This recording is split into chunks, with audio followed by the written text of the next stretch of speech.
新闻一开始，先来关心金华城这案继续的滚价，包括台北市议员应晓薇、助理吴顺民、甲威京集团的主席沈庆京，拢已经受押禁见。今仔透早，检联单位去敲钟台北市长郭文哲的徛家办公室，各有民众党的党部。挖到的是郭文哲以被告身份，奉带转去连政诉问话。金华城案件继续滚价。检联推出威京集团主席沈庆京涉嫌用4500万诬陷台北市议员应晓薇，优势瓜市府提关金华城用积率，半夜30裁定应晓薇助理吴顺民甲沈庆京等人羁押禁见，三人伫透早5点先去看守所。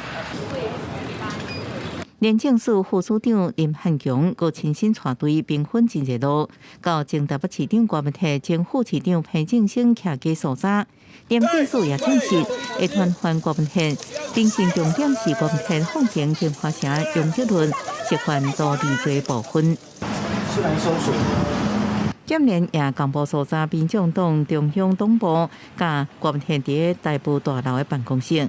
台北市前副市长、民众党立委黄珊珊人伫现场协助，按过经过了解，伊并无被列入这案件被告。所在将近4点钟了后，年检提走2台电脑主机、1箱的证物。请问带走了些什么吗？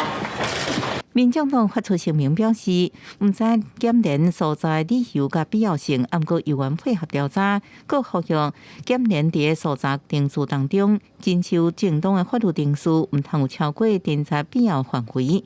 强调支持司法照证据公正办案，按过千万唔通倒引外界迷信审判，侵害郭文哲主席的名誉。静态调查还原真相，佮全力支持郭文哲主席捍卫清白。如果没有柯文哲签名，金华城不是都更区域，就不能准用都更容积获得20%的容奖，获得100亿容积。所以柯文哲就是最重要的那一个关键。你今天连盖章的市长都被传讯了，难道你还不停工吗？蒋市长300亿的容积要收回来，那是台北市民的民脂民膏。对那列议员认为应该要求金华城马上停工，台北市长周万安表示，会密切关注案情的发展，事实到倒位就处理到倒位，一定会依法严格来处理。记者综合报道。